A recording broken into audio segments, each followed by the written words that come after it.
एक लंबे समय से आज के महत्वपूर्ण दिवस के लिए उपस्थित हुए हैं। इधर मिशन में रात दिन काम करने वाले लोग, मिशन पर विश्वास करने वाले लोग, और उधर मिशन की विचारधारा का समर्थन करने वाले लोग, कुछ गणमान्य हमारे समाज के वरिष्ठ, हमारी मां बहनें सब मौजूद है।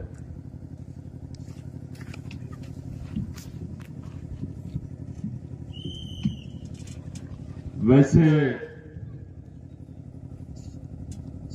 आज का दिन हमारे लिए,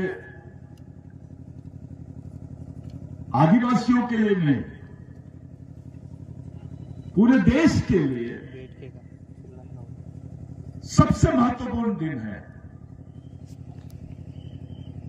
और सबसे महत्वपूर्ण दिन इसीलिए है कि आज ही के दिन फर्स्ट इंडिया एक्ट बनाने का निर्णय एलिजाबेथ वॉरियर्स ने लिए, यानी अंग्रेजों ने ली। आज ही के दिन, जिस समय आप लोग यहां बैठे हैं, ये समझ लो अभी भगवान कंटेभिल को फांसी दी जा रही है। इतनी ही बजे भगवान कंटेभिल को फांसी दी गई, और इतने ही बजे हम लोग आज बैठे हैं। आप सोच सकते हैं कि जब भगवान कंटेभिल को जबलपुर जेल में फांसी देने की बात चल रही थी, तो पूरे जबलपुर में कम से कम 25 लाख आदिवासियों तक इन्होंने अंग्रेज ने अपने रिपोर्ट में 5 लाख लिखा है, लेकिन जो पब्लिक सिटी के बाहर हो जाती है उसकी कोई गिनती नहीं थी। भारत के कोने कोने में लोग, चौक पे आके आदिवासी लोग खड़े थे कि आज हमारे भगवान कंटेभिल को फांसी दे रहे हैं। साथियों, ऐसी आस्था, इतना विश्वास किसी भगवान पे भी नहीं किया गया जितना कंटेभिल पे इस देश में किया गया।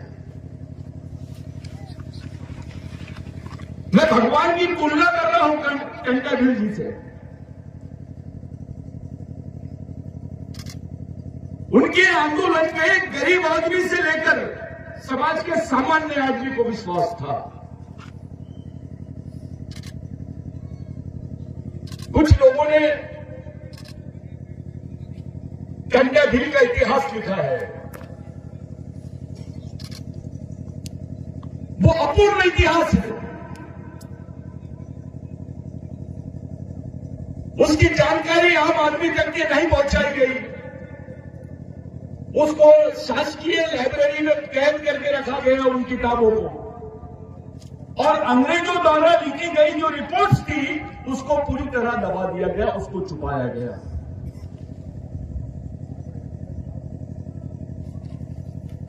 अब कंटेभिल के बारे में ब्रिटेन की लाइब्रेरी में हमको रिपोर्ट्स मिलती है, लेकिन भारत में नहीं मिलती। परिस्थिति देखो कैसे बना दी। जिस कंटेभिल ने अंग्रेजों के खिलाफ में लड़ा, उस कंटेभिल के बारे में सम्मान अंग्रेजों के दिमाग में आया, और उन्होंने वहां के अपने लाइब्रेरी में कंटेभिल का इतिहास और उसकी किताबें रखी है। और जिनके लिए कंटेभिल ने लड़ा, वो लोगों ने गद्दारी की और उसके रिकॉर्ड्स और उसकी किताबों को दबा के रखा गया। आज भी हमारे इंडियन लाइब्रेरी में कंटेभिल की ओरिजिनल रिपोर्ट्स नहीं है।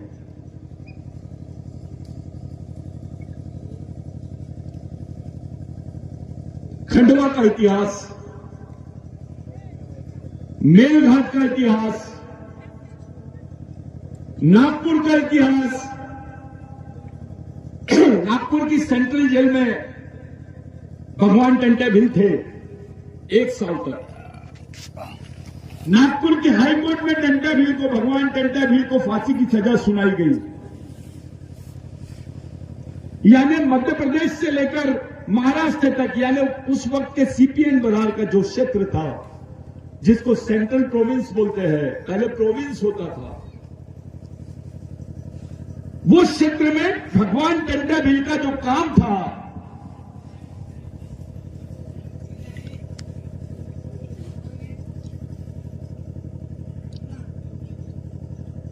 उस क्षेत्र में जो भगवान टंटा भील का काम था, इससे भगवान बिरसा मुंडा भी अछूते नहीं रहे। जब दूसरे दिन यानी 4 तारीख की खबर थी कि भगवान टंटा भील को फांसी दी गई, वो खबर 6 तारीख को यानी 6 दिसंबर को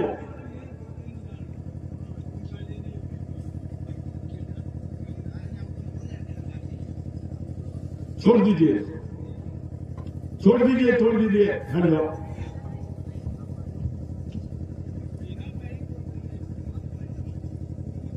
6 तारीख को ब्रिटिश टाइम्स करके एक अखबार है, जिसमें ये छप के आ रहा है कि Robin Hood Tantya Bhil is no more, ये रैंगेडोर, यानी भगवान टंटा भील को जो रॉबिन हुड था उसको फांसी दी गई, अब वो नहीं है इस दुनिया में। वो खबर रांची की लाइब्रेरी में, मिशनरी लाइब्रेरी में बिरसा मुंडा ने पढ़ा। पहले जब मैं ये बात बोल रहा था तो लोगों को यकीन नहीं हुआ, लेकिन अब उसके प्रमाण मिल गए हैं कि भगवान टंटा भील की मौत पर भगवान बिरसा मुंडा ने बोला कि मैं इनका अधूरा काम पूरा करूंगा।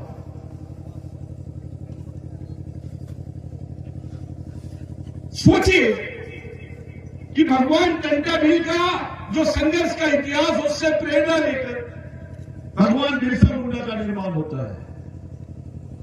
वो भी वही लड़ाई लड़ते हैं। ये भगवान बिरसा मुंडा का और भगवान टंटा भील का संबंध है। साथियों, 6 दिसंबर को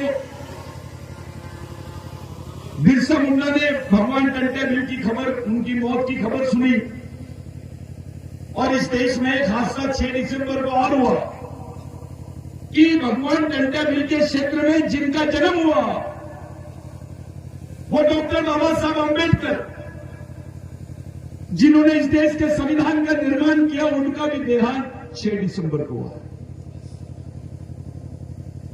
ये इंसिडेंट देखिए आप, भगवान टंटा भील, बिरसा मुंडा और डॉक्टर बाबा साहब अम्बेडकर, ये कनेक्शन समझने की कोशिश करो। बाबा साहब पर भी भगवान टंटा भील के विचारों का बहुत प्रभाव था। उनके समय यहां कबीरपंथी लोग हुए करते थे, कबीर पंथ के लोग होते थे यहां पर। साथियों, उस महान आत्मा की शहादत के दिन एक ऐसा कार्यक्रम आयोजन करना, आखिर इस कार्यक्रम के पीछे का मुख्य उद्देश्य क्या है? सबके मन में आता होगा कि ये करना क्या चाहते हैं। आम आदमी, समाज का आम आदमी और बाकी लोग भी ये सोच रहे हैं कि वे चाहते क्या है। तो मैं आपको एक बात बता देना चाहता हूं कि भारत में आदिवासियों की, यहां के दबे कुचले लोगों की समस्याओं को देखकर ये निष्कर्ष पे हम लोग पहुंचे कि कोई भी संगठन समाज के मूल प्रश्नों का संघर्ष नहीं कर सकता है, और न ही संगठन के माध्यम से हम समाज की व्यापक लड़ाई को लड़ सकते हैं। इसलिए संगठन ये केवल एक माध्यम हो सकता है कुछ लोगों को इकट्ठा करने का, और कोई भी लड़ाई संगठन के मार्फत नहीं लड़ी जा सकती है। वो केवल और केवल मिशन के ही मार्फत लड़ी जा सकती है। ये निष्कर्ष पे हम लोगों ने अपने आप को लाया, और उसके बाद हमने संगठन की कल्पना से बाहर उठकर विचारों के मिशन का निर्माण किया, और वो विचारों के मिशन के माध्यम से आज पूरे देश भर में हम लोग काम कर रहे हैं। आप मणिपुर देख रहे हैं, मणिपुर में रोज आप पढ़ रहे होंगे कि मणिपुर में आज ऐसा हो गया, इतने आदिवासियों को मारा गया, इन आदिवासी क्षेत्रों में ये गिरफ्तारियां हुई, यहां पर आदिवासी महिलाओं को मार दिया गया, उनके साथ बलात्कार हुआ, उनके घर जला दिए गए। रोज आप लोग ये सुनाई दे रहा होगा आपको। लेकिन मणिपुर पर राष्ट्रपति कुछ बोली? इस देश की राष्ट्रपति आदिवासी है, ये प्रचार किया जा रहा है, और आदिवासी राष्ट्रपति चुप है, इस बात का कोई प्रचार नहीं हो रहा है। यानी राष्ट्रपति आदिवासी को बनाकर आदिवासियों का ही खात्मा करने की प्लानिंग की गई और उसी योजना को यहां पर अंजाम दिया जा रहा है। साथियों, मेरे से एक पूर्व वक्ता ने बहुत अच्छी बात बोला जब वो शेड्यूल्स पे बात कर रहे थे कि आदिवासी अधिकारों के संबंध में राष्ट्रपति का रोल बहुत बड़ा है। ये ऐतिहासिक बात है कि इस देश की राष्ट्रपति आदिवासी है और उसने अभी तक के एक शेड्यूल पर 5वीं अनुसूची पे, 6वीं अनुसूची पर, आदिवासी हत्याओं पर, आदिवासियों की पहचान पर, उनके राष्ट्रीय और अंतर्राष्ट्रीय पहचान पर, उनके अधिकारों पर एक शब्द नहीं बोली। इनके कार्यकाल में 4 इंटरनेशनल इंडिजिनियस कॉन्फ्रेंस हुए, अंतर्राष्ट्रीय सम्मेलन हुए आदिवासियों के। वो एक भी सम्मेलन में हमारी राष्ट्रपति शिरकत करने नहीं गई। यानी जो आदिवासी राष्ट्रपति है वो नजरबंद है। मैं ऐसे राष्ट्रपति को हम लोग हमारे आदिवासी है करके हम बोल रहे हैं, ये नजरबंद है। उसको भारत सरकार ने आदिवासी राष्ट्रपति को नजरबंद करके रखा है। यह परिस्थिति है कि एक आदिवासी व्यक्ति राष्ट्रपति बनने के बाद भी अपने समाज के प्रति खुली बात नहीं रख सकता है। इससे ज्यादा दयनीय परिस्थिति और क्या हो सकती है इस देश में? राष्ट्रपति से कोई बड़ा पद नहीं है, प्रधानमंत्री से बड़ा पद माना जाता है, और आदिवासी अधिकारों के संबंध में राष्ट्रपति सर्वोच्च है। क्या रोल? एक राष्ट्रपति बनने के बाद आपके बारे में एक शब्द नहीं बोल सकती है, तो अपना आम आदमी से आप क्या विश्वास करोगे कि ये कुछ बोल सकते हैं? या एक छोटे मोटे संगठन से आप क्या विश्वास करोगे? 4 लोगों को जमा कर दिए और उनको एक संगठन का नाम दे दिए, व्हाट्सएप पे, यूट्यूब पे वो चला रहे हैं। ये संगठन समाज को तो छोड़ो, अपना खुद का भी टाइम नहीं कर सकते, अपने आप को भी तैयार नहीं कर सकते, अपने आप को भी नहीं बचा सकते। समाज की लड़ाई की बात बहुत दूर की है।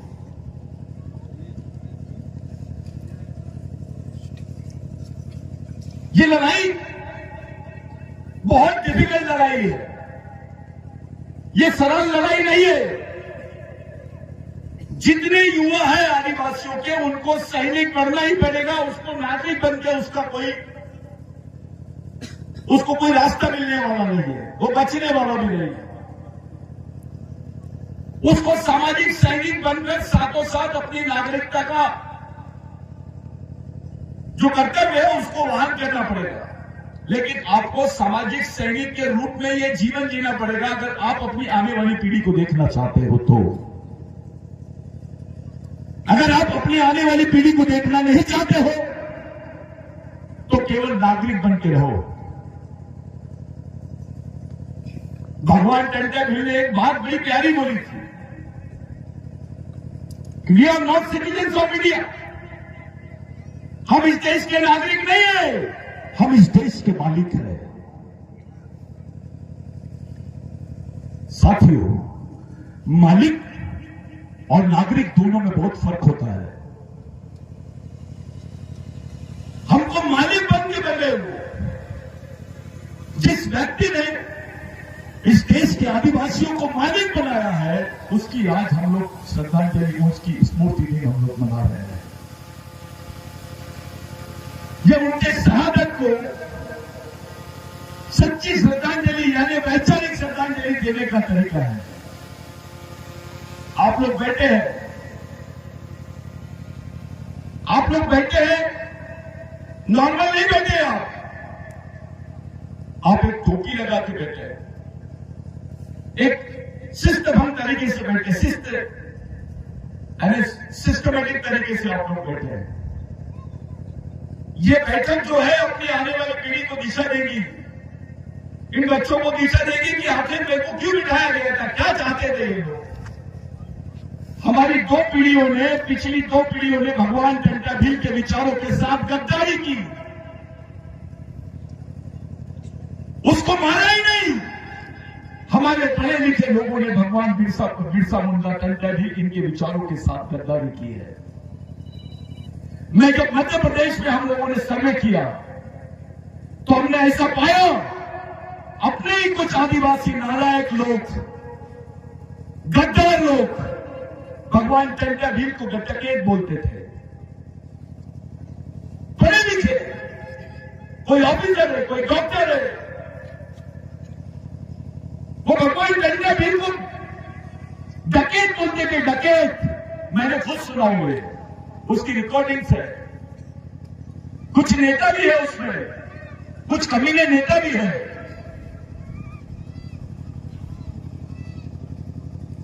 अबे अपने भगवान को डकैत बोलता है, इतनी गुलामी तेरे सोच में आई कैसे? वहां से बिरसा ब्रिगेड ने ये काम को शुरू किया और हमने तय किया कि उस विचारों के आधार को पूरे समाज के जीने का आधार बनाएंगे। भगवान टंटा भील और हमारे क्रांतिकारियों के विचारों को समाज के जीने की जीवन पद्धति बनाएंगे। वो केवल हमारे लिए विचार नहीं है, वो हमारे लिए जीने का रास्ता भी है। और उसी विचारों को लेकर इस मूवमेंट को शुरू किए। गवर्नमेंट के पास रिकॉर्ड नहीं था। हमारा एक बेशरम मिनिस्टर है, उसको जब बोला गया कि यार भगवान टंटा भील का आप लोग शहादत दिन मनाते, जन्मदिन क्यों नहीं मनाते? तो बोले जन्मदिन का कोई रिकॉर्ड नहीं है। बाद में पता चला कि जन्मदिन इसलिए नहीं मनाते क्योंकि भगवान टंटा भील का जन्मदिन 26 जनवरी को है। और इनको मालूम हो गया था अगर भगवान टंटा भील का जन्मदिन राष्ट्रीय स्तर पर 26 जनवरी को मनाएंगे तो लाल किले में जो झंडा बहता है उसमें पहला फोटो भगवान टंटा भील का होना चाहिए, क्योंकि इस देश का मालिक है वो। उस लड़ाई को अंजाम दिया है। भारत के इतिहास में 17 साल तक सशस्त्र संघर्ष करने का इतिहास केवल और केवल भगवान टंटा भील के हिस्से में आता है। भगवान राघोजी भांगरे, भगवान बाबूराव शर्मा के, भगवान रेंगा कोटू, हमारे जितने क्रांतिकारी इनके इतिहासों को आप देखिए, उसमें एक अलग टाइप का इतिहास भगवान टंटा भील के साथ जुड़ा हुआ है। हमने गवर्नमेंट ऑफ महाराष्ट्र को, गवर्नमेंट ऑफ मध्य प्रदेश को मेमोरेंडम दिया और एंथ्रोपोलॉजिकल डिपार्टमेंट ऑफ इंडिया यानी मानव शास्त्रीय विभाग जो है वो विभाग को एक मेमोरेंडम दिया और हमने बताया कि भगवान टंटा भील का जन्म 26 जनवरी को हुआ। इसी इंदौर में हमने यहाँ के उस वक्त के वर्तमान मुख्यमंत्री उनको बुलाए थे। जिस दिन 26 जनवरी का झंडा भोपाल में फहराना था उस दिन वो वहां पर थे। आज पूरे देश में विकिपीडिया में, ऑक्सफोर्ड यूनिवर्सिटी में ये बात रजिस्टर्ड हो गई कि 26 जनवरी किसका जन्मदिन है? जम के बोलो, किसका जन्मदिन है? देश की आजादी या स्वाधीनता दिवस जिसको रिपब्लिक डे जो बोल रहे हो आप, 1950 से जो हमने मनाना शुरू किया, ये तो 1950 को मनाया रिपब्लिक डे। लेकिन उस वक्त 10,000 ग्राम सभाएं जिनको आज लोग आप लोग जानते हैं, छोटे छोटे गांव में हमारी पंचायत होती है, वैसी 10,000 ग्राम सभा को भगवान टंटाभीर संचालित करते थे। तब कोई साधन नहीं थे, फोन वोन कुछ नहीं था, एक टेक्निक थी। भगवान टंटाभीर यहां पे बोल देते थे, सुबह तो शाम तक की खबर मेलघाट में और नागपुर में पहुंच जाती थी। आजाद देश बाद में हुआ। 26 जनवरी का जो पर्व है इस देश में पहले से मनाया जाता है। इसके गाने हैं। तो बिरसा ब्रिगेड ने इस बात को दमखम के साथ पूरे देश को मनाने, देश को सामने रखी कि भगवान टंटाभीर का जन्मदिन 26 जनवरी को है और आज देश को मानना पड़ा इस बात को। अब सरकारें मनाने लग गई है। तब तक कि भगवान टंटाभीर मालूम नहीं था। अब इंदौर में पुतला बैठ गया, उसके नाम से रेलवे स्टेशन कर रहे हैं लोग, उसके नाम से इंटरनेशनल लाइब्रेरी की बात कर रहे हैं। अब इनकी नजर पागल पानी की जमीन पर है। साथियों, अपने ही लोग जो उनके पालतू बन गए हैं, हम किसी पार्टी का, किसी व्यक्ति का या किसी जाति का विरोध नहीं कर रहे, वैचारिक विरोध कर रहे हैं। जो भगवान टंटाभीर के विचारों को केवल विद्रोही बोल के छोड़ देते हैं, उनको आदिवासी का नेता बोल के छोड़ देते हैं, मैं उनको चुनौती देना चाहता हूं कि आप एक ऐसा नाम बताइए भगवान टंटाभीर जैसा जो भारत में स्वतंत्रता के संग्राम में इस तरीके की युद्ध नीति और इस तरीके का जीवन किसी ने जिया होगा। आदिवासियों के शहीद है तो वो राष्ट्र के नहीं, देश के शहीद नहीं है, वो केवल आदिवासियों के शहीद है। लेकिन ऊंची जाति का कोई शहीद है तो वो देश का शहीद हो जाता है। आदिवासी का नेता है तो केवल आदिवासी का रहेगा, लेकिन ऊंची जाति का कोई नेता रहेगा तो वो देश का नेता रहेगा।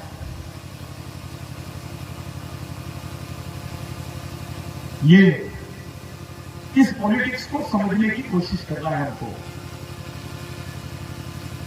साथियों, हम यहां पर 4-5 बिंदुओं में बात करेंगे खासकर।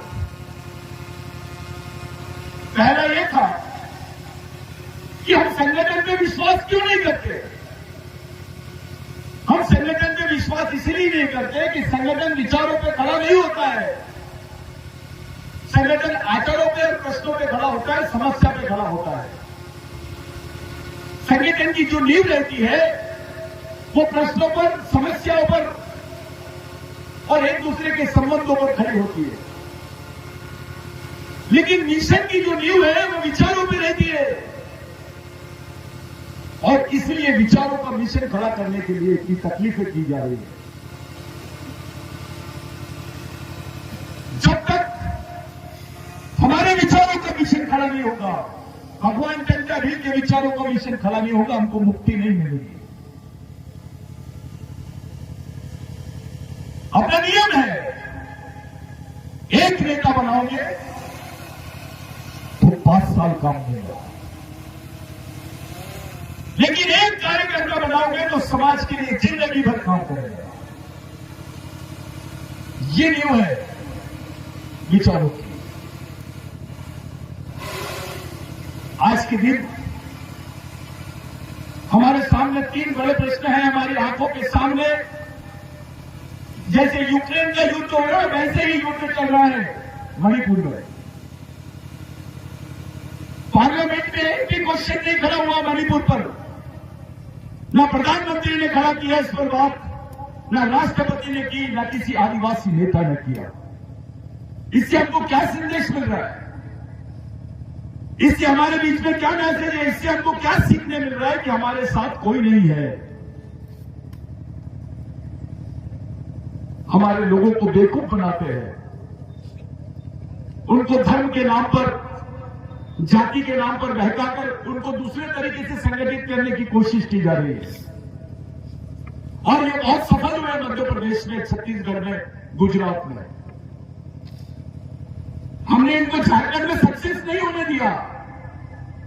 आज जो झारखंड में परिवर्तन दिखाई देता है ये बिरसा ब्रिगेड की देन है आपको।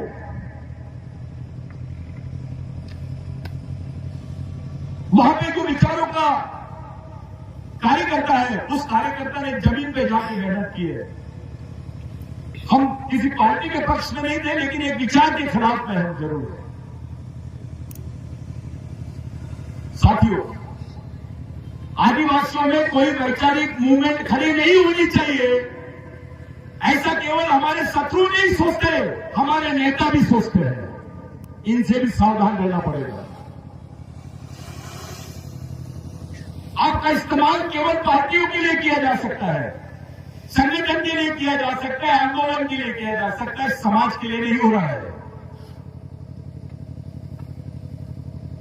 आपका इस्तेमाल समाज के लिए होना चाहिए पहले, उसके बाद आपकी जो उपयोगिता है, आपका जो जीवन है, उस पर सबसे पहला अधिकार जो है वो समाज का है।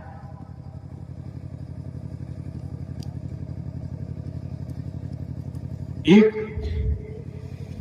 बात पर जिस पर कोई बात नहीं कर रहा है, भारत की जो अर्थव्यवस्था है वो अर्धऔपनिवेशिक यानी राष्ट्रीय पूंजीपति वर्ग का अंतरराष्ट्रीय पूंजीपति वर्ग से जो समन्वय हुआ है, वो दोनों पूंजीपति वर्ग मिलकर भारत में कंपनी, माइनिंग और अन्य क्षेत्रों में इन्वेस्टमेंट कर रहे हैं। और इनकी जो काम है, जो इनकी फैक्ट्री है या इनका जो बिजनेस है, उसके लिए इनके लिए जरूरी है कि इनकी साठगांठ यहां की राजनीतिक पार्टियों से रहे। आप देख रहे होंगे एक पूंजीपति को बचाने के लिए पूरी गवर्नमेंट खड़ी हो गई। एक पूंजीपति को, एक उद्योगपति पूंजीपति को बचाने के लिए पूरे गवर्नमेंट दांव पे लगा दिए, लेकिन आदिवासियों के प्रश्न पर एक आदमी कुछ नहीं बोल रहा है। ये उदाहरण है, जो पूंजीपति आदिवासियों की जमीनों को, उनके क्षेत्रों को, उनके जीवन को, उनके श्रम को, उसका शोषण करना चाहता है, उसका उपयोग करना चाहता है, उसका उपभोग करना चाहता है, उस पर पूंजी कमाना चाहते हैं, उनको बर्बाद करना चाहते हैं, आदिवासियों को विस्थापित करना चाहते हैं, उन पूंजीपतियों को संरक्षण यहां की राजनीतिक पार्टियां दे रही है। ऐसे समय हम लड़ाई कैसे लड़ेंगे? हमारी लोकतांत्रिक लड़ाई लड़ने की संभावनाएं क्षीण होती चली जा रही है, यानी खत्म होती चली जा रही है।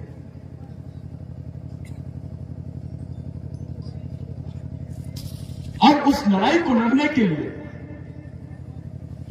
हमारे पास जो साधन चाहिए, हमारे पास जो ब्रेन बैंक चाहिए, हमारे पास जो आर्थिक आवश्यकता चाहिए हमारे लिए, वो उपलब्ध नहीं है। आपको दिख रहा है ये मिशन चल रहा है करके, लेकिन बहुत विपरीत परिस्थितियों में काम कर रहे हैं इसके, बहुत विपरीत परिस्थिति। भारत में 60% विदेशी पूंजी आ सकती है, उसके लिए भारत वर्ल्ड बैंक से लोन ले सकता है, यानी भारत WTO के साथ में खड़ा रहेगा, IMF के साथ में खड़ा रहेगा, यानी इंटरनेशनल मॉनिटरिंग फंड, जिसको अंतर्राष्ट्रीय फंड बोलते हैं। ये सब चीजें भारत अंतर्राष्ट्रीय स्तर से वर्ल्ड बैंक से पैसा लेगा, लेकिन अंतर्राष्ट्रीय यानी UN के साथ भारत जुड़ेगा, लेकिन UN में जहां आदिवासियों के अधिकारों की बात आती है, भारत वहां चुप रहेगा। साथियों, ये पूंजीपतियों के कहने पर, इन बहुत बड़े व्यापारी साम्राज्यवादी मानसिकता के लोगों के कहने पर ही भारत सरकार ने अभी तक नहीं बोली है कि भारत में आदिवासी रहते हैं करके। हम जब बोलते हैं कि नहीं, हमारी राष्ट्रीय और अंतर्राष्ट्रीय दोनों पहचान होनी चाहिए, भारत के संविधान में हमारी पहचान आदिवासी के रूप में है, तो अंतर्राष्ट्रीय संविधान में यानी यूनाइटेड नेशन संयुक्त राष्ट्र के संविधान में हमारी पहचान भी आदिवासी के रूप में होनी चाहिए। क्योंकि आज से 7 साल 8 साल बाद में जब ग्लोबलाइजेशन सेचुरेशन की तरफ जाएगा तो विश्व का एक ही संविधान बनेगा। उस अंतर्राष्ट्रीय संविधान में जब तुम्हारी पहचान नहीं रहेगी तो तुम्हारी पीढ़ी कैसे जिंदा रहेगी? अरे आपको आदिवासी करके पहचान थी तो जमीन बची, आपका जीवन बचा। भारत के संविधान में आपके अधिकार सुरक्षित है करके आप भारत में कुछ जिंदा हो, थोड़े तो कुछ सुरक्षित हो। अंतर्राष्ट्रीय संविधान में आपके अधिकार नहीं रहेंगे तो आप सुरक्षित कैसे रहोगे? वहां तो कोई बिरसा मुंडा नहीं है, वहां तो कोई अंबेडकर नहीं है, वहां महात्मा फुले नहीं है, वहां टंट्या भील नहीं है।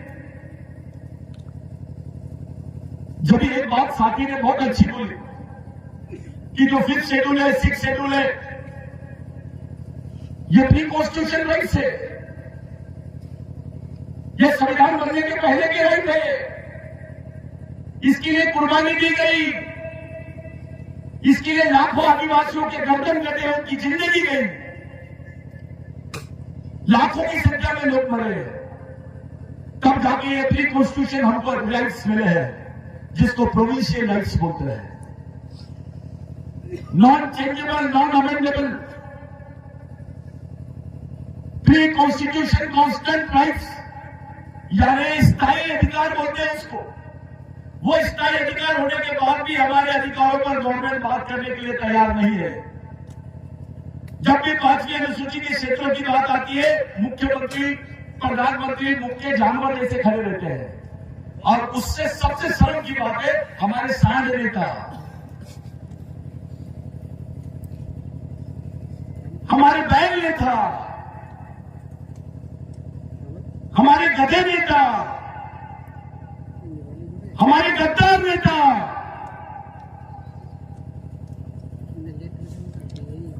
चुपचाप रहते हैं।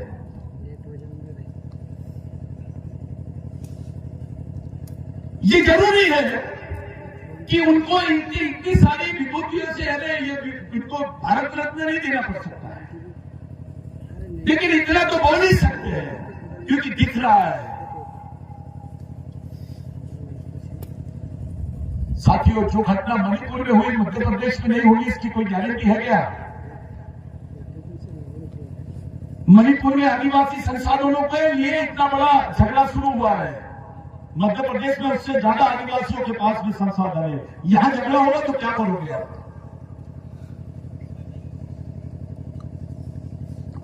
हमारे आगे लोग तो बजरंग दल में है, वो बजरंग दल में नहीं है, दलदल में है। आरएसएस में काम कर रहे हैं कुछ अधिकारी कर्मचारी। अब क्यों पूछते हैं उनसे क्या तकलीफ है कि उसके देश में आपस है कि अखंड भारत था, उसके बाहर उनके देश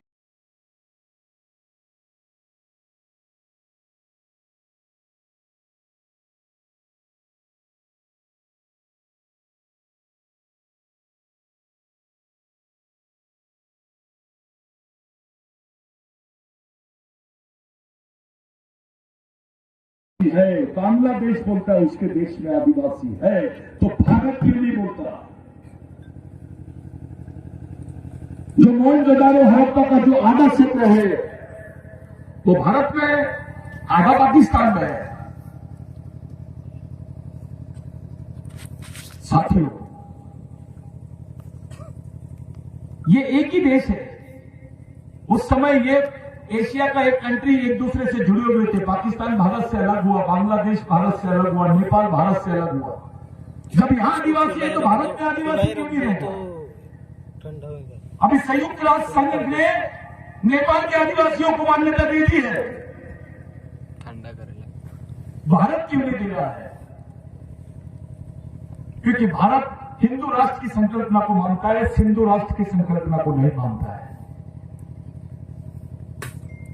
अरे सिंधु संस्कृति भारत की सबसे प्राचीन संस्कृति थी, है और रहेगी। भारत का मानव शास्त्र बोलता है, एंथ्रोपोलॉजी बोलती है कि भारत में भगवान पैदा नहीं हुए थे तब से आदिवासी रहता है।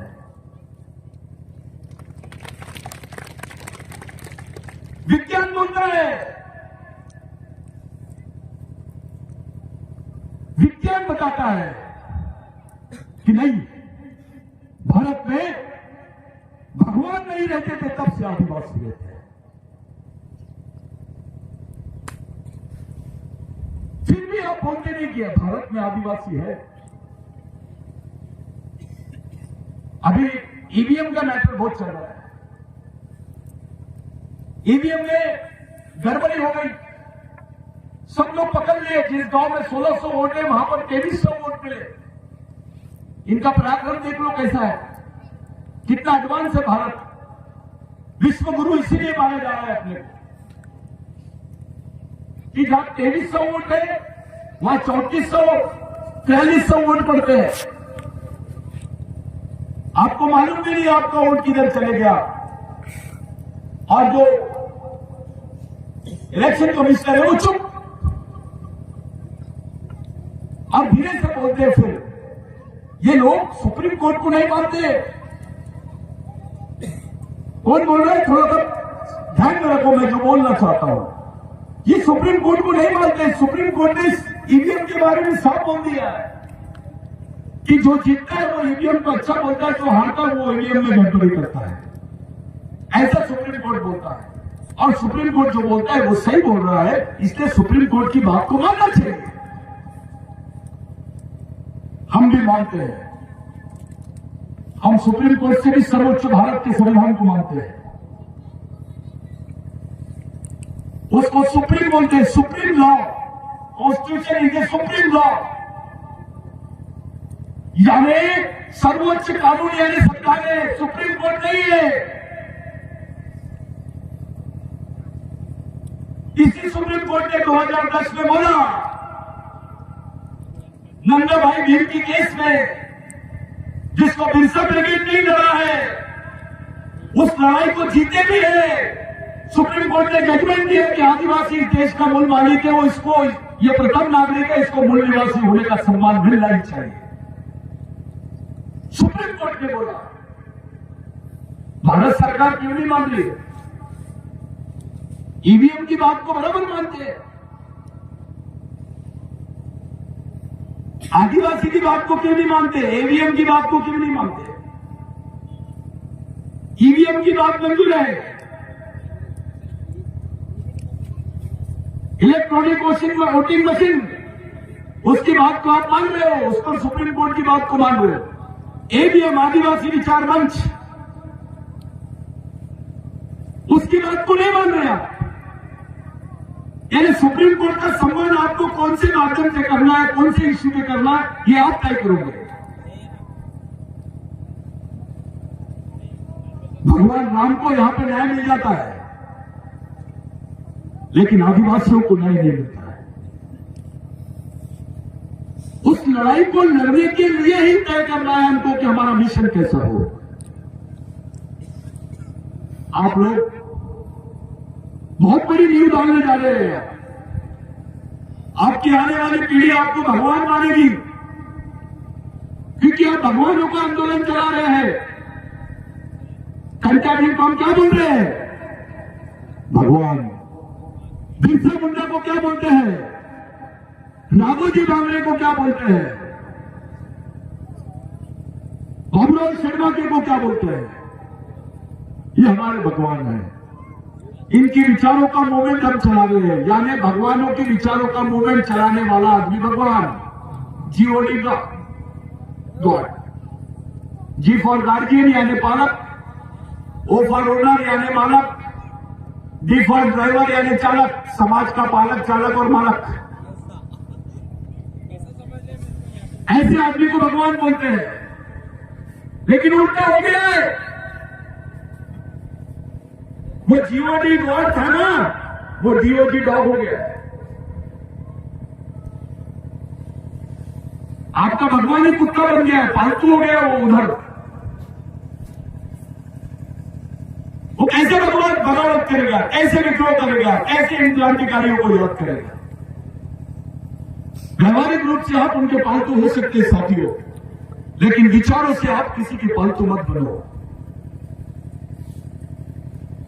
विचार सबसे बड़ा गुण है मानव का, सबसे बड़ी दौलत है, सबसे बड़ी संपत्ति है विचार, सबसे बड़ा साधन है विचार, और सबसे बड़ा अचीवमेंट यानी जीवन का सबसे बड़ा जो हमारे हाथ में जो कोई चीज होती है वो विचार होता है कि आपने क्या हासिल की है।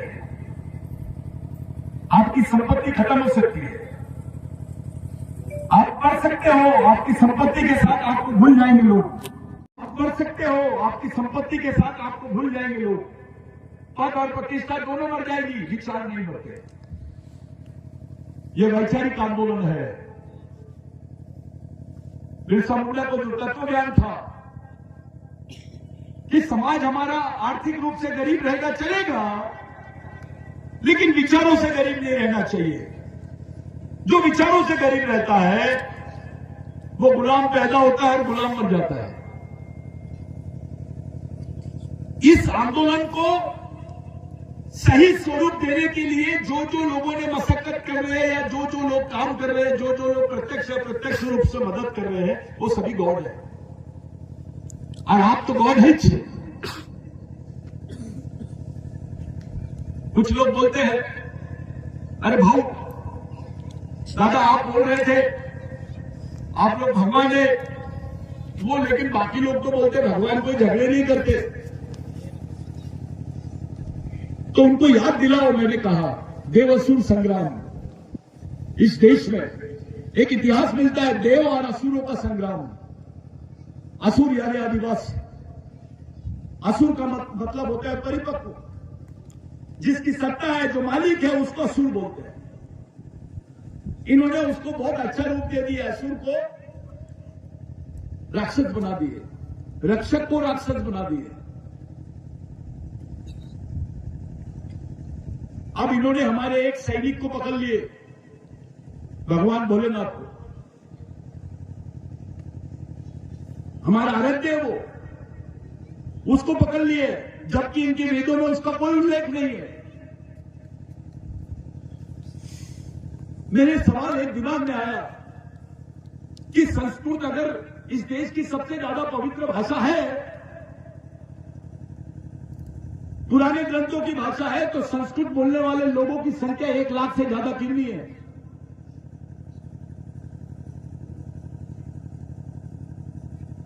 अरे हमारी भील भाषा, भिल्लारी भाषा, बिलाटी भाषा, पावरा भाषा, उधर मावड़ी भाषा, गोंडी भाषा, मुंडारी भाषा बोलने वाले लाखों की नहीं, 20-20 लाख, 1-1 करोड़ तक के इनकी जनसंख्या है।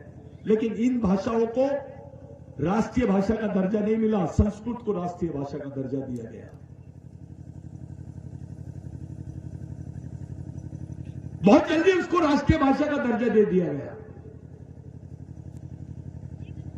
हमारे पढ़े लिखे लोग संस्कृत के मंत्र बोलते हैं। अबे शंकर भगवान को आती क्या? उसको तो बिल्लारी समझती है, उसको तो आदिवासी भाषा समझती है, जंगली भाषा समझती है।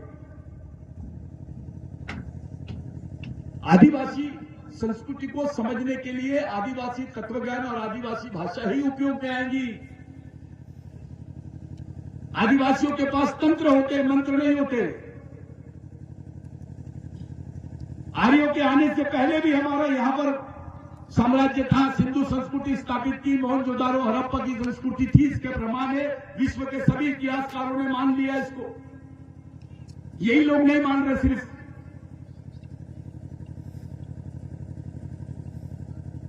सबने मान लिया। विश्व के सब लोग बोलते हैं आदिवासी भारत के मालिक है। यही लोग नहीं बोलते। मामला क्या है?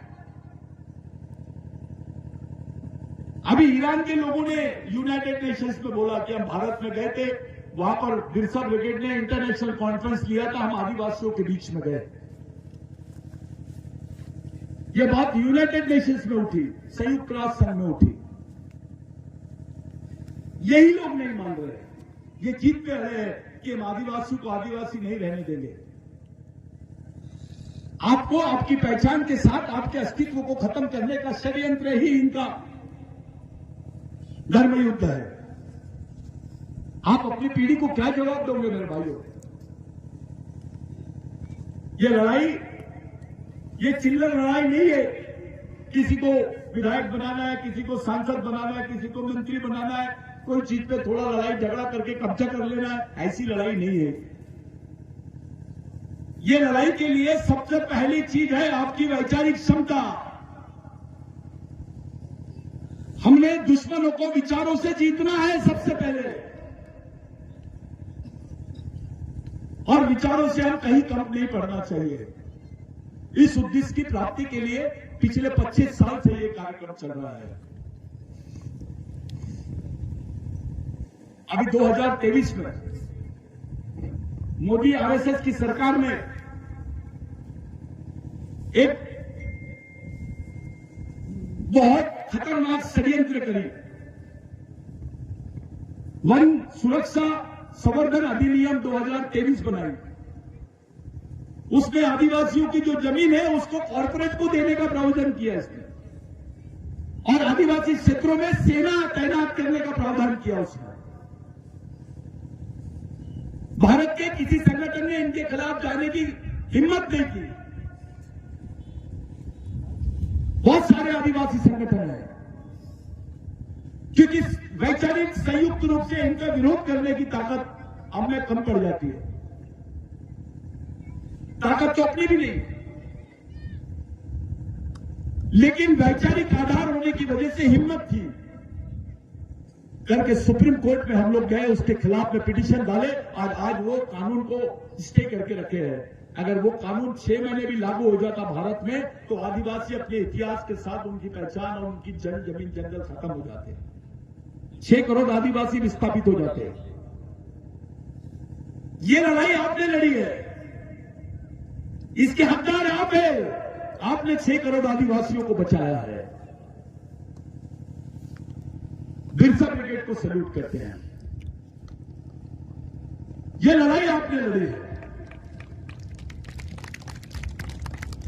2010 का 11 का जो जजमेंट है वो बिरसा ब्रिगेड की देन है।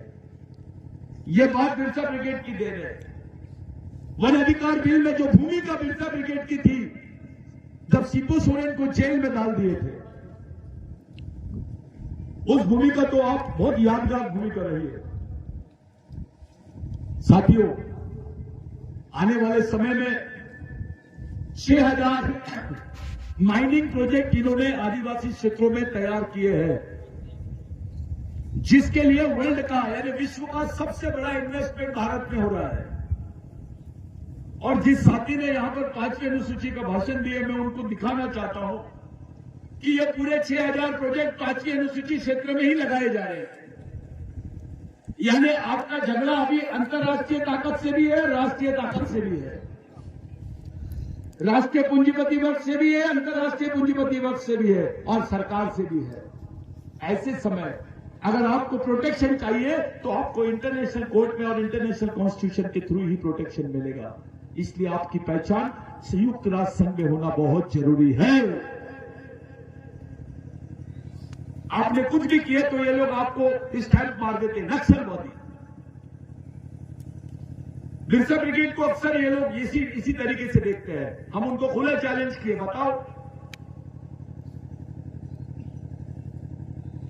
नक्सलवादी आदिवासी हो सकता है, लेकिन आदिवासी नक्सलवादी नहीं हो सकता है।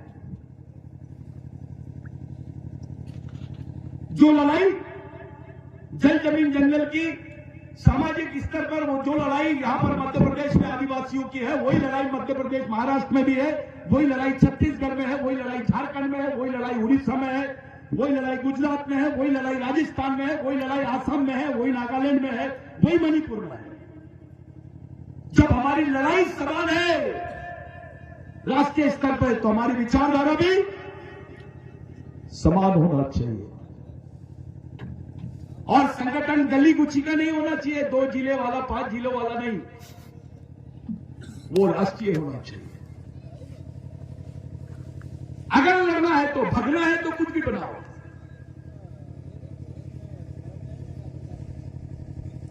लड़ना है तो राष्ट्रीय संगठन होना बहुत जरूरी है, अगर लोकतांत्रिक लड़ाई लड़नी है तो। इसलिए इतना व्यापक संगठन अगर आपको बनाना है राष्ट्रीय अंतर्राष्ट्रीय स्तर पे, तो इसके लिए वैचारिक मिशन ही जरूरी है। वही एकमात्र पर्याय है, दूसरा कुछ भी नहीं है। और वैचारिक आधार जब तक कि आपके पीछे नहीं रहेगा, आप मानसिक रूप से तैयार नहीं रहेंगे, मानसिक रूप से तैयार नहीं रहेंगे, आप इतनी बड़ी लड़ाई को लड़ नहीं सकते। जिस आदमी को मालूम ही नहीं उसका दुश्मन कौन है, वो लड़ेगा किससे?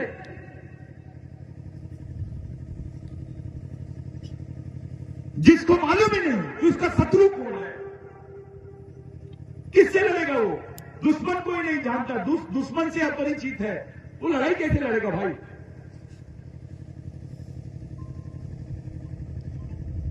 तो विचारधारा जो है, मूवमेंट में जो विचारधारा है, संघर्ष में जो विचारधारा का काम है, वो आपको दोस्त और दुश्मन की पहचान कराती है। आपको लाइफ और लॉजिक देती है। हम अंग्रेजों से लड़ाई लड़ेंगे। ओए दादा नीचे बैठो। लड़ाई तो लड़ना ही है। और विचारों की लड़ाई लड़ने के लिए घर घर तक, घर घर से लोग निकलना चाहिए। लड़कियों ने सामने आना चाहिए, युवाओं ने सामने आना चाहिए, कर्मचारियों ने सामने आना चाहिए। ये लोकतांत्रिक लड़ाई है, संवैधानिक अधिकारों की लड़ाई है। इसमें कोई कर्मचारी को डरने की जरूरत नहीं है, किसी अधिकारी को डरने की जरूरत नहीं है। मैं आखिरी मुद्दा आपके सामने रखता हूं। साथियों, भारत में 4800 संगठन हैं जिनके रजिस्ट्रेशन है और वो बड़े स्तर पे काम कर रहे हैं आदिवासियों में। 4800 संगठन। भारत में 11000 एनजीओ है, संगठन 480 है, लेकिन एनजीओ 11000 के ऊपर है। जो अंतर्राष्ट्रीय स्तर के फंड और गवर्नमेंट के फंड पे काम कर रहे हैं, जिसमें से केवल 40 आदिवासियों के हैं। 11000 में कितने? बाकी सब गैर आदिवासियों के एनजीओ है।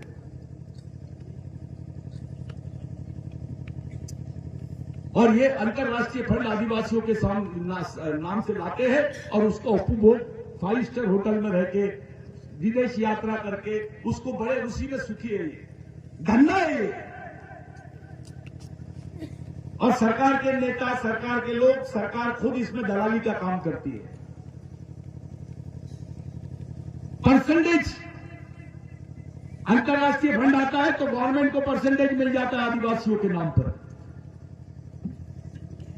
11000 एनजीओ, 480 संगठन देखो, और भारत के 6 करोड़ आदिवासी जो है बीपीएल में है।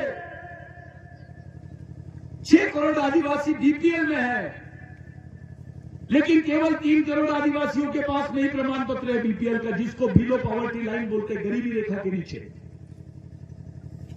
यानी आदिवासियों का, जो 3 करोड़ आदिवासियों का मूल आंदोलन है, वो उनको बीपीएल का कार्ड मिलना चाहिए, उनको 2 वक्त का राशन मिलना चाहिए। ये लड़ाई है आदिवासियों की। भारत में 32% आदिवासी बच्चे कुपोषित और कुपोषण से मरते हैं। 92% यानी 92% आदिवासी युवा बेरोजगार है।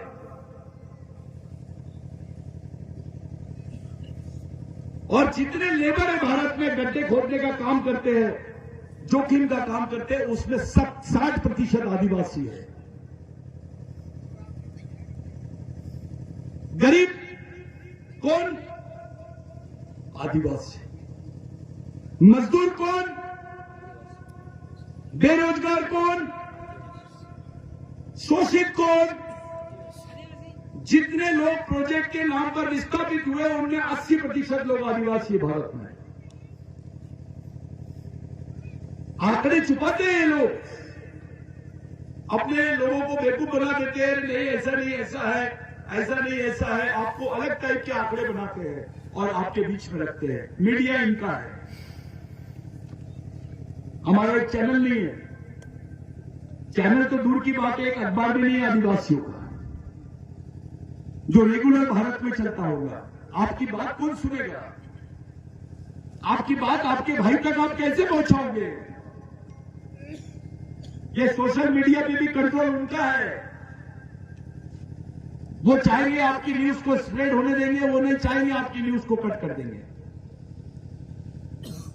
ऐसी विपरीत परिस्थिति में हम लोग फंसे हुए हैं। ना नेता हिम्मत कर पा रहा है, क्योंकि नेता को लगता है मैं इधर का भी नहीं रहूंगा, उधर का भी नहीं रहूंगा, समाज कमजोर है, मैं लड़ूंगा कैसे पार्टी से, तो वो सरेंडर हो जाता है पार्टी को।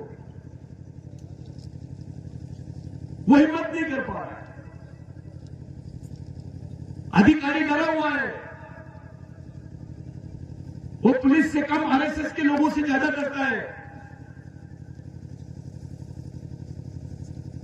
हमारे लिए जो परिस्थितियां हैं सब तरफ से अपोजिट हो गई, यानी विपरीत हो गई है। ऐसी विपरीत परिस्थिति में समाज को सर्वाइव करना है, इस समाज को जिंदा रखना है, इसकी मूल लड़ाई को खड़े करना है, इस समाज का मिशन खड़ा करना है, ताकि समाज में एकता भी हो जाए।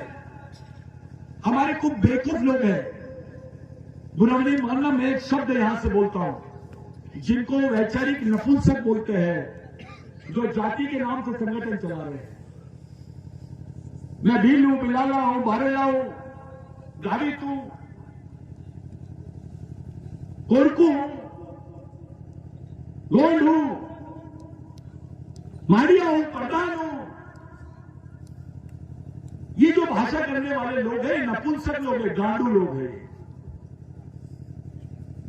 ये समाज को एक नहीं कर सकते हैं। ये भागने वाली विचारधारा है, लड़ने वाली विचारधारा नहीं है। ये शॉर्टकट ढूंढते हैं। शॉर्टकट में केवल आप पॉलिटिक्स कर सकते हो, समाज का रन नहीं कर सकते। हमारी मूल लड़ाई समाज को एक जगह लाने की है, और ये केवल लड़ाई नहीं है, चुनौती है। एक विचारों से समाज का हर वर्ग पूरे देश का एक जगह कैसे आएगा, उस पर विचार और उस पर काम कर रहे हैं। आप लोग सतर्क रहना ऐसे लोगों से जो समाज में इस टाइप के काम करते हैं।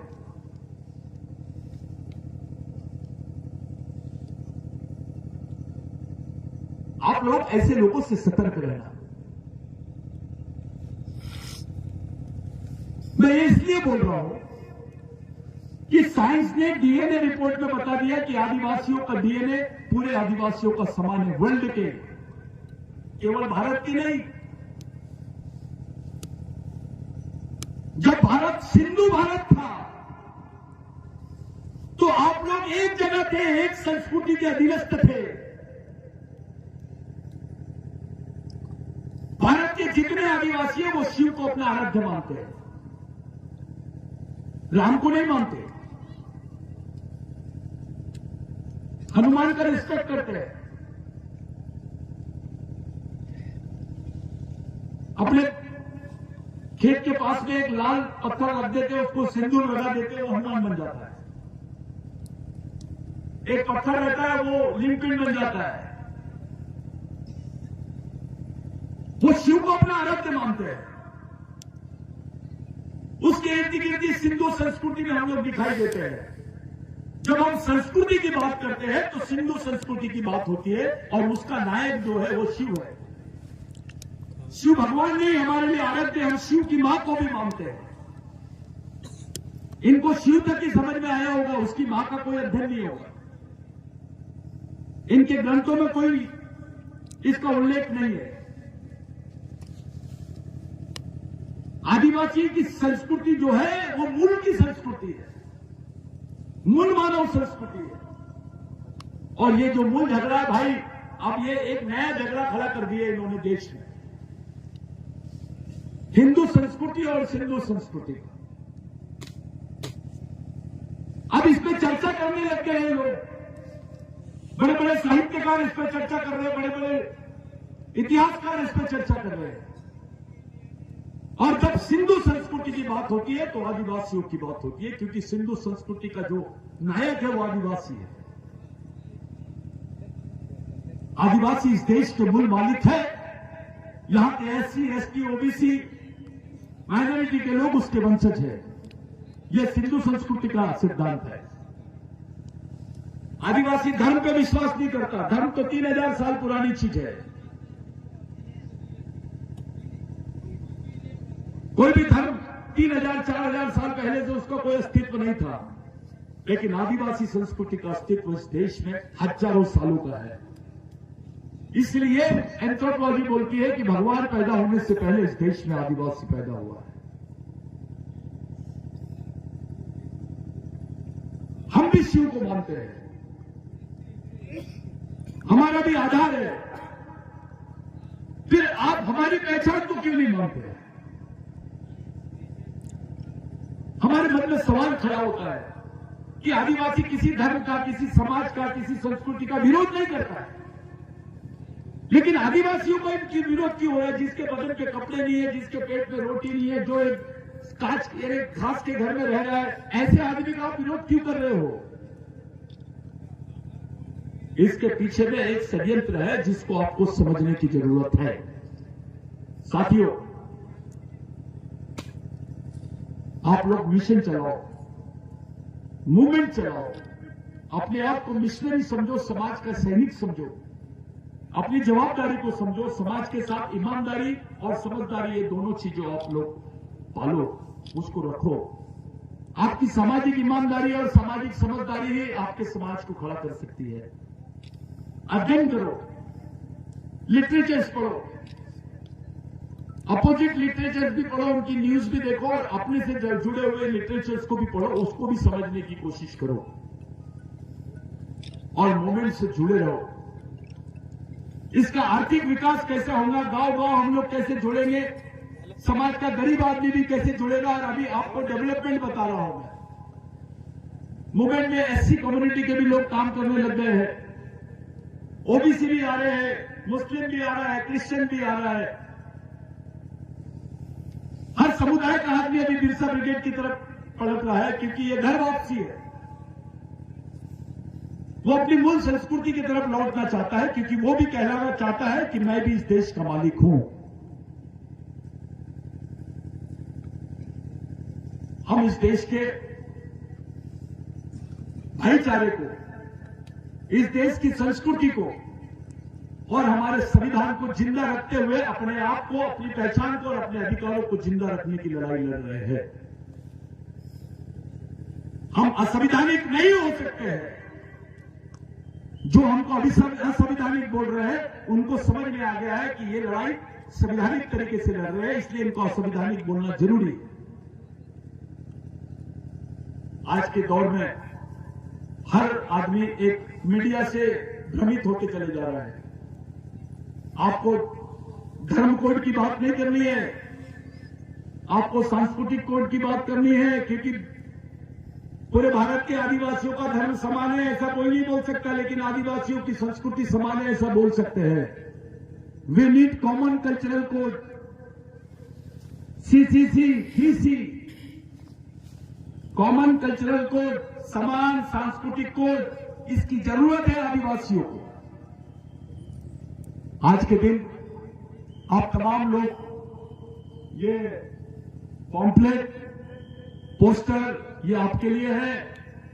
हम लोग सामूहिक सामाजिक दीक्षा लेंगे और वो सामूहिक सामाजिक दीक्षा लेते वक्त हम सब लोग खड़े रहेंगे, पूरे कैडर्स हमारे साथ में रहेंगे।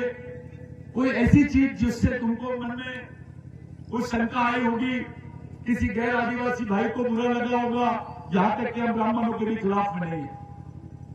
ये बिरसा ब्रिगेड है जिसने साबित किया है कि इनकी विचारों से ब्राह्मणों को भी न्याय नहीं मिला है। आज ब्राह्मण भी आपको किसी बियर बार के सामने चौकीदारी करते हुए दिख रहा है, तो इनकी धार्मिक सोच उनके लिए भी सच्ची नहीं है।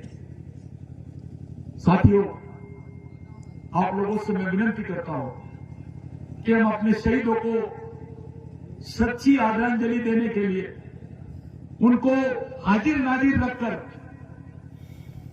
सामाजिक शिक्षा और सामाजिक दीक्षा देने के लिए और शिक्षा लेने के लिए, दीक्षा और शिक्षा लेने के लिए, उनके विचारों की शिक्षा और दीक्षा लेने के लिए आप लोग सब यहां आए हैं।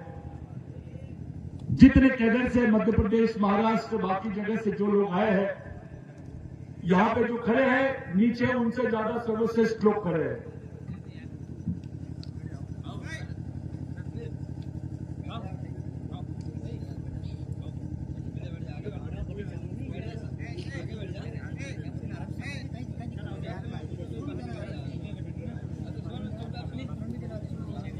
आप लोग सब लोग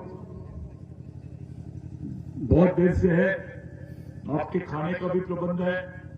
ये जो बैलेट है वो बांटना है आपको। पूरे कैडर से विनती है, लाइन से सब लोग अपनी जगह पे बैठे रहेंगे। आप लोग बैलेट्स ले लेंगे। उसके बाद सामूहिक शिक्षा दीक्षा का कार्यक्रम हम लोग करेंगे। अलग अलग क्षेत्र में जो प्रतिज्ञा पत्र है वो कॉमन है क्या? अच्छा, एक है। और आप लोग ये 3 गट्टे 4 गट्टे अलग अलग लगा देना।